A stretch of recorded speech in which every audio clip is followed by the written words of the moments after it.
बिंदास निर्भीड बिंदास बातम्यांचं निर्भीड व्यासपीठ बिंदास न्यूज. नमस्कार. बिंदास. वैजापूरची नगरपालिका, वैजापूरची नगर परिषद आणि या नगर परिषदेला आता वाली असावा असं सगळ्यांना वाटतंय. यासाठीच ही रणधुमाळी. 2025च्या नगर परिषदेचा हा राजकीय आखाडा नवे नवे रणसंग्राम. आणि या रणसंग्रामामध्ये दोन दिग्गज मातब्बर एकमेकाच्या विरोधात आहेत. एक सत्ताधारी तर दुसरेही सत्ताधारी पक्षात. सत्ताधारी विरुद्ध सत्ताधारी अशाच पद्धतीची ही लढाई होणार आहेत. भाजपकडून डॉक्टर दिनेश परदेशी तर आमदार प्राध्यापक रमेश बोरनारे यांचे बंधू हे शिवसेनेकडून उभे आहेत आणि आजच्या बिंदासच्या राजकीय आखाड्यामध्ये सहभागी झालेले आहेत. स्वतः उमेदवार असलेले नगराध्यक्ष पदाचे उमेदवार म्हणून ज्यांच्या नावाची चर्चा आहे ते म्हणजेच संजय अण्णा बोरनारे. खूप खूप स्वागत तुमचं. सगळ्यात पहिला महत्त्वाचा विषय आहे की उमेदवारीबद्दल अनेक शंका कुशंका होत्या की बोरनारे सर हे उमेदवारी आपल्या घरात देणार नाही आणि विरोधकांकडून आता ट्रोलिंग सुरू करायला सुरुवात झालेली आहे की त्यांनी त्यांच्या घरात उमेदवारी दिली आहे. तर घरात उमेदवारी देण्यामागचं कारण काय? शेवटपर्यंत बोरनारे सर घरातला उमेदवाराला नाहीच म्हणत होते. मला एकदम शेवटच्या क्षणी सांगितलं आणि पब्लिकमधून जेव्हा आवाज आला फक्त बोरनारे सरांच्या घरातला संजू भाऊला जर तिकीट असेल तरच आम्ही तुमच्याबरोबर राहू. आणि दुसरं कुणी कॉम्पिटिशनला फक्त डोंगरे डॉक्टर होते परंतु त्यांच्याकडे ओबीसी नव्हतं. तर त्यांच्याकडे जर ओबीसी जर असतं स्वतःकडं तर 100% तेच उमेदवार होते. परंतु त्यांच्याकडे ओबीसी नव्हतं आणि माझं योगायोग माझ्याकडे ओबीसी होतं. आणि सर्वांच्या म्हणजे वैजापूर शहरवासियांच्या एकच डोक्यात होतं किंवा यांच्या म्हणजे पहिले जसं विधानसभेला बोरनारे व्हर्सेस परदेशी, परत ह्यावेळेस मी तसंच करायचं असं प्रत्येकाच्या म्हणजे लोकांच्या मनामध्ये होतं. म्हणून सर्वांनी मला आग्रह केला की बा तुम्हीच उभे राहा, म्हणून मला उमेदवारी मिळाली. तशी दुसरी गोष्ट जर बघितली तर नाण्याची दुसरी बाजू अशी आहे की तुमच्याऐवजी किंवा बोरनारे कुटुंबाच्या ऐवजी जर दुसरी कोणाला उमेदवारी दिली असती तर हेही सत्य आहे की डॉक्टर दिनेश परदेशी यांना ती निवडणूक सोपी झाली असती असं तुम्हाला वाटतं? नाही, अजिबात नाही. कारण की जो बोरनारे सरांनी 2.5 वर्षामध्ये जो विकास केला, विकासाच्या मागं पब्लिक राहणार आहे. इथं शहरामध्ये काय आहे, जेव्हा माझा निकाल लागल मी विजय होईल त्यावेळेस वैजापूर शहरवासियांचा श्वास मोकळा होणार आहे. आता सध्या खूप दडपण आहे, म्हणजे एवढी काही दहशत आहे म्हणजे विचारता सोय नाही. त्याच्यामुळं व्यापारी असेल सर्व्हिसवाले असेल ते ओपन इथं होणारच नाही. पण 100% मला विश्वास आहे 100% लोक आपल्याला निवडून देणार आहे. वैजापूरचे महत्त्वपूर्ण प्रश्न, कारण आता तुम्ही भावी नगराध्यक्ष आहात तर तुमचा एक वैजापूरमध्ये वास्तव्य आहेत, प्रत्येकाशी एक वेगवेगळी नाळ जुडलेली आहेत आणि त्या प्रश्नांसोबत सुद्धा तिथं तुम्ही संपर्कात आलात. तर कुठलेही महत्त्वाचे प्रश्न आहेत वैजापूरमध्ये जे तुमच्या अनुषंगानं जर जनतेनं तुम्हाला संधी दिली तर तुम्ही ते सोडवाल? मेन पहिला प्रश्न आहे शुद्ध पाणी. 20 वर्षापासून वॉटर फिल्टर बंद आहे. आता ते त्या दिवशी सुरू असल्याचं बोललं जातं. नाही, त्यांच्या घरातलं सुरू असेल पण नगरपालिकेचं तर नाही. स्वतःच्या घरातलं असू शकतं हे मला माहिती आहे किंवा त्यांच्या घरात फिल्टर असेल, कारण ते नळाचं पाणी पिऊ शकत नाही. नळाचं पाणी कोणीच पित नाही. अक्षरशः किती गरीब माणूस असला तरी तो 20 रुपयाचा एक जार घेतो. यांचं फिल्टर स्वतःच्या घरातलं चालू असेल ते त्यांनी सांगितलं असेल बहुतेक तुम्हाला.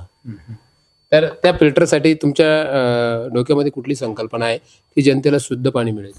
तसा आपण 150 कोटीचा प्रस्ताव पण बोरनारे सरांनी दाखल केलेला आहे. त्याच्यामध्ये 50 कोटीचा फिल्टरवरती खर्च आणि 1 कोटी रुपये वॉटर टँकसाठी, स्टोरेज टँक असं डोक्यामध्ये बोरनारे सरांच्या आहे. त्यांनी प्रस्ताव पण दाखल केलेला आहे आणि तो लवकरात लवकर मंजूर होईल. आणि ज्या वेळेस मी तिथं जाईल अध्यक्ष म्हणून, नगरपालिकेवरती आमचे 25 नगरसेवक आणि मी अध्यक्ष, काही करून आम्ही आमदार साहेबाच्या पाठीमागं लागून पहिला प्रश्न आम्ही वॉटर फिल्टर कसं लवकरात लवकर चालू होईल याकडेच आमचं लक्ष राहील. वैजापूरमध्ये कचऱ्याचं साम्राज्य असल्याचं तुम्ही अनेकदा गोष्टी बघितल्या आहेत.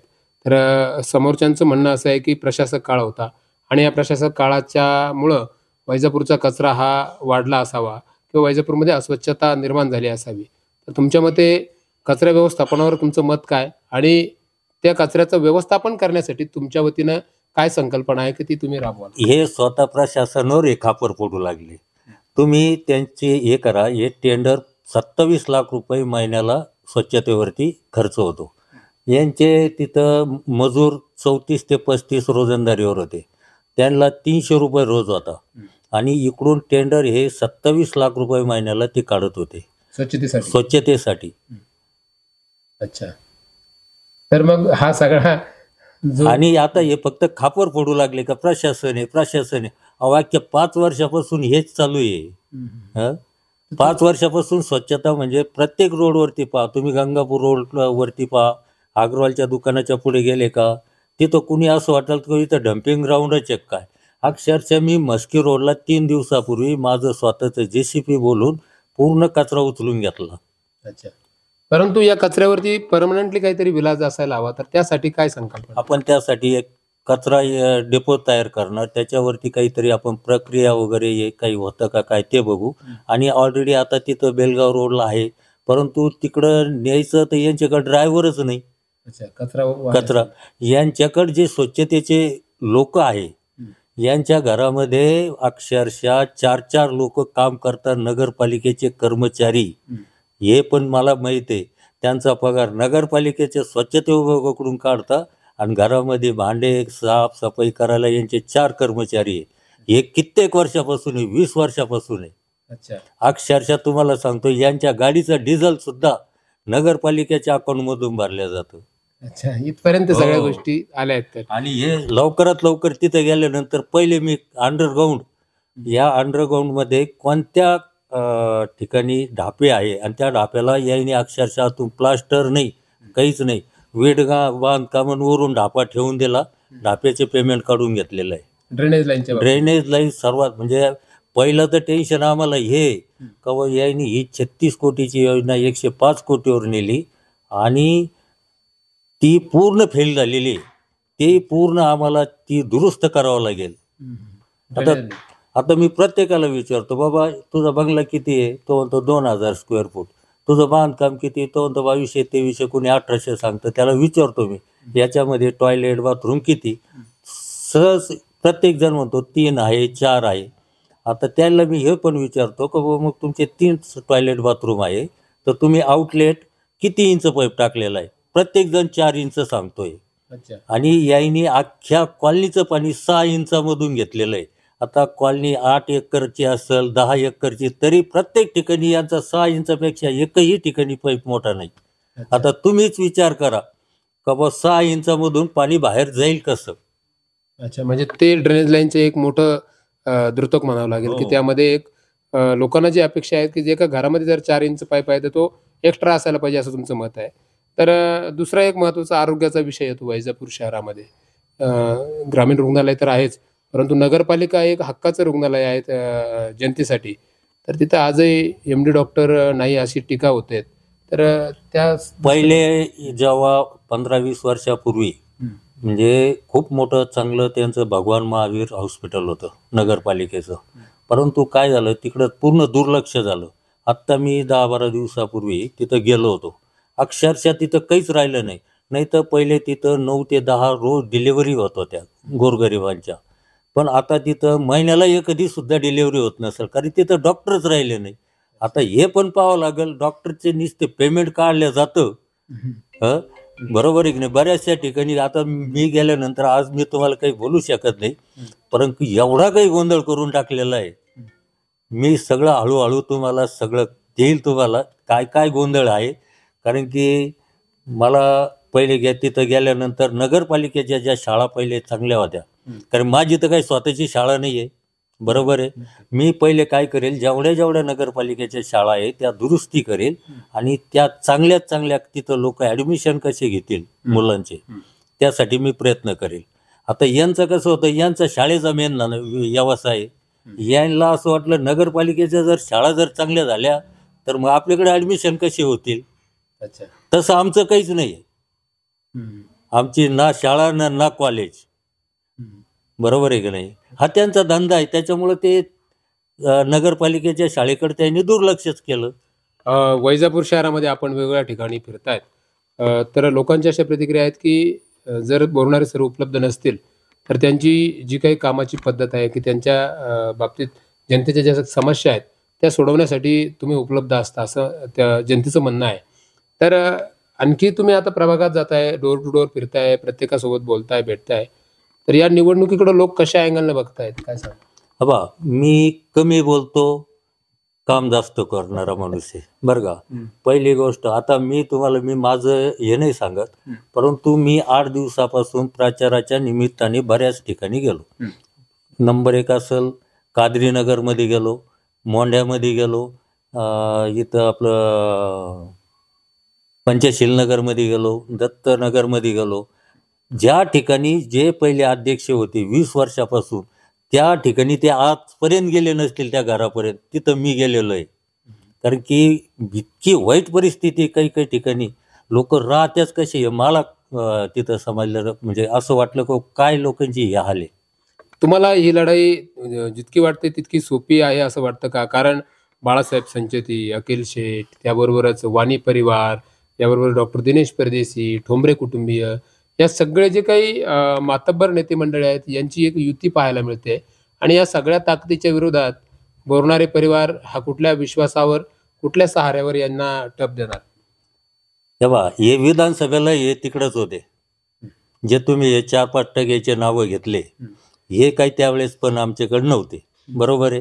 त्याच्यामुळे ही नगरपालिका ही जी आम्ही ताब्यात घेऊ शकतो.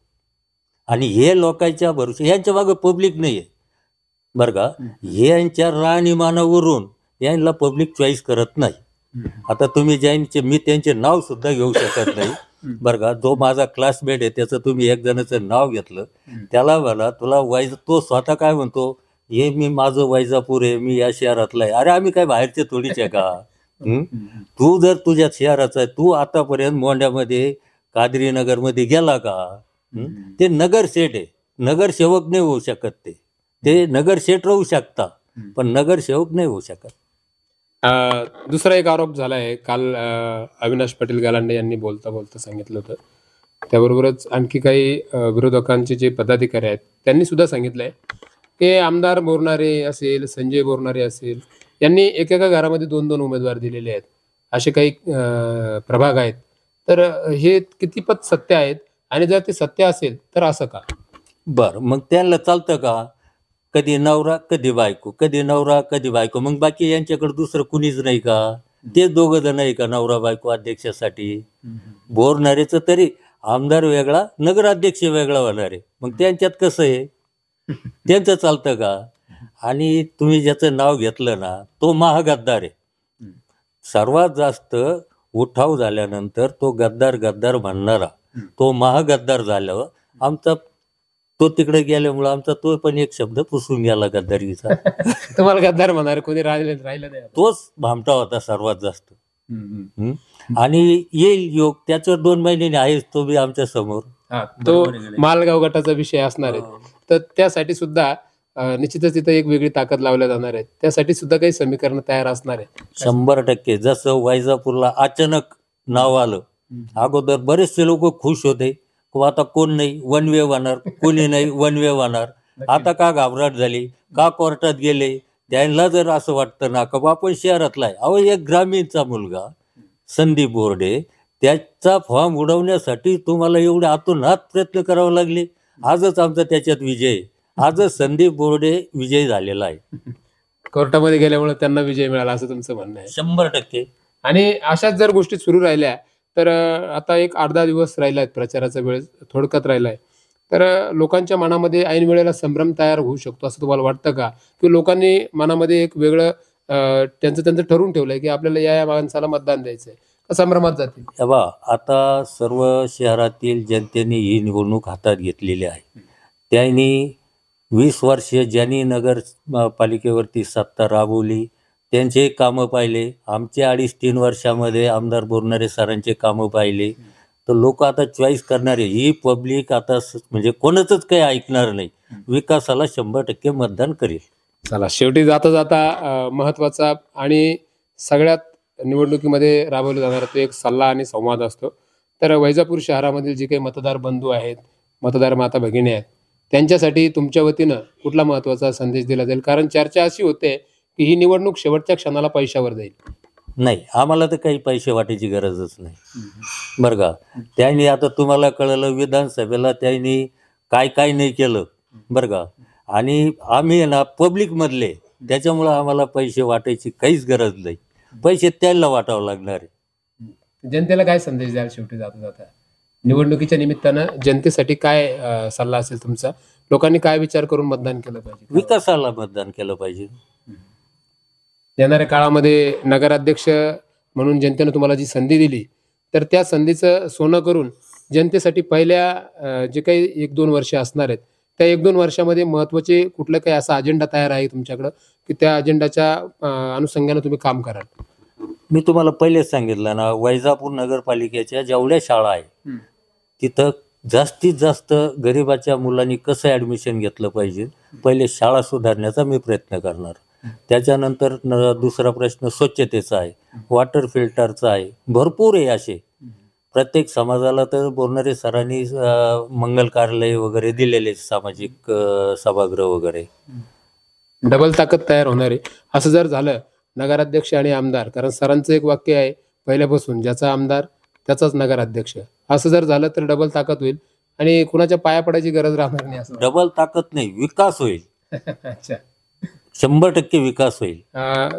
नगरपालिका निवडणुकीच्या अनुषंगानं एकनाथ शिंदे यांची सभा आगामी काळामध्ये होऊ शकते? होऊ शकते ना. आम्ही तसे म्हणजे आता मागणी करणार आहे. गुलाबराव पाटील येतील किंवा मग उदय सामंत साहेब येतील. शिंदे साहेबाला पहिले आम्ही त्यांनाच निमंत्रण देणार. हो. तर मित्रांनो, आजच्या बिंदासच्या राजकीय आखाड्यामध्ये सहभागी झाले होते शिवसेना या पक्षाचे नगराध्यक्ष पदाचे उमेदवार आमदार प्राध्यापक रमेश बोरनारे यांचे बंधू संजय बोरनारे. भावी नगराध्यक्ष म्हणून आज ते या ठिकाणी प्रचार कार्यामध्ये आहेत आणि या प्रचार कार्याच्या निमित्तानं बिंदासच्या राजकीय आखाड्यामध्ये त्यांनी मांडलेल्या मतांबद्दल, वैजापूरमधील प्रश्नांबद्दल आणि याचबरोबर तुमच्या मनातील नगराध्यक्ष कोण होणार या सगळ्या गोष्टी या कमेंट बॉक्समध्ये लिहायला विसरू नका. आपल्याला संजय बोरनारे यांनी मांडलेल्या मतांबद्दल काय वाटतं हे सुद्धा लिहायला विसरू नका. आपण सहभागी झालात, खूप खूप धन्यवाद.